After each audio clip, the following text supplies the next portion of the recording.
In the past fortnight, we've witnessed a visit by Rachel Reeves to Brussels to address the finance ministers of the European Union. This was widely heralded as an important part of the Keir Starmer reset. But I think if you look below the surface, you'll see that there's not much that has changed as a result of it. One of her strong arguments was that the European Union and European business needed access to the City of London for the necessary investment and productivity changes, which, for instance, the Draghi report advocated for the future of Europe. There's some truth in this, but it's only a partial truth. It ignores the fact that the European Union has interests of its own which go beyond those of simply looking for the cheapest price of financial services that might or might not be presented by the City of London. The European Union was always concerned and uneasy about the fact that its primary financial services centre in London was a place outside the Eurozone. And now that worry has been even more exaggerated and even more exacerbated by the fact that the United Kingdom is not even within the European Union anymore. There are many within the European Union who find it a strange idea that a principal financial centre for their financial system, geared around the Eurozone, should be outside the European Union entirely. There are other financial centres such as Paris, Frankfurt, Dublin, which are growing up to take the place of the city. And I think that these cities will be powerful lobbyists against the proposition that they can have their position supplanted once more by the City of London. If we were still in the European Union, these questions wouldn't exist. It would be a given that the City of London could play a leading role in the financial structure of the European Union. That chance has been gone, been thrown away, and it's very difficult to see how it could ever be repaired. But financial services are in many ways the parallel to everything. They're a symbol of what's been going on in the European Union in its relations with the United Kingdom since 2016. We've thrown away a very strong position in order systematically to be the victim of a weaker position.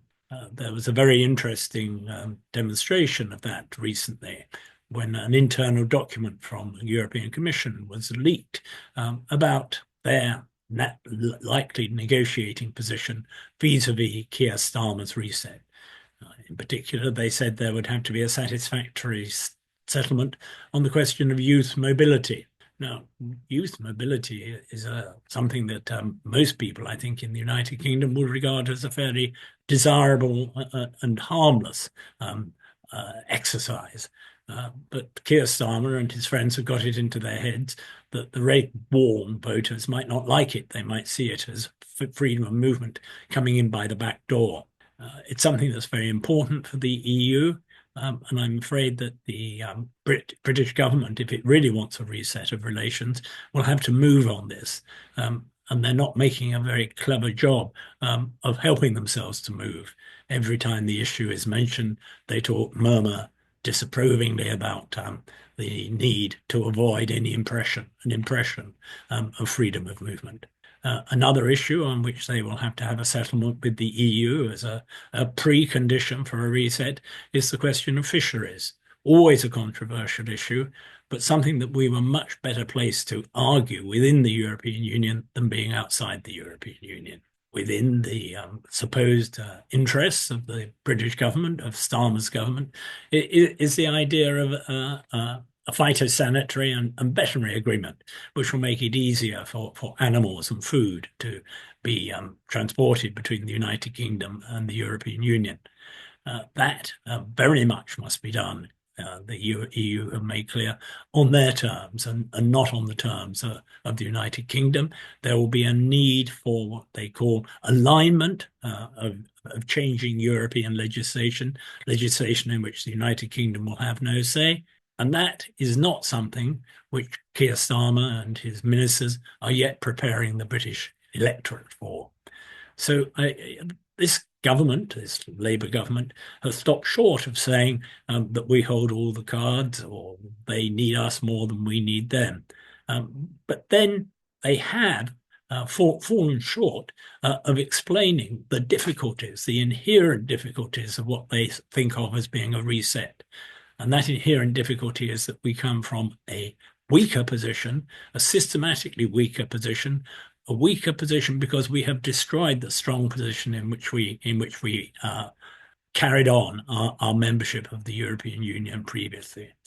This misconception is summarized by the nonsense about making Brexit work. Brexit can't be made to work. It sometimes claimed that this government is messing up its reset because it doesn't have a positive or coherent agenda. There is no positive or coherent agenda for Brexit, for the United Kingdom outside the European Union. There are only differing, incoherent, and damaging alternatives to the very hard Brexit which Boris Johnson negotiated.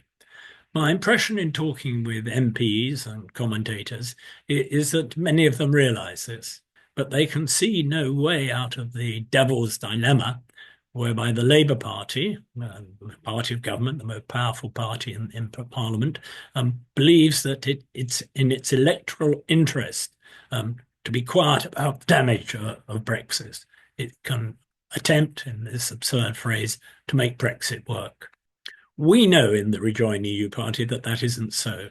And we want to give voters the opportunity to show that they know that as well.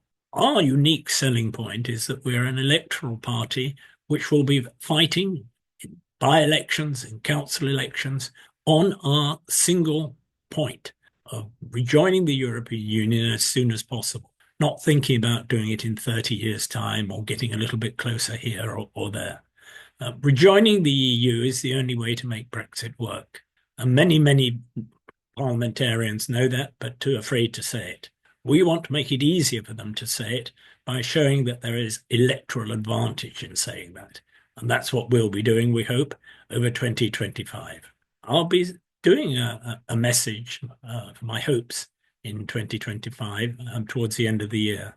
But meanwhile, may I wish you all a very happy Christmas, and we'll see what the new year brings, both for Europe and for the rest of the world. Thank you. Vote Rejoin EU. Join the EU vision.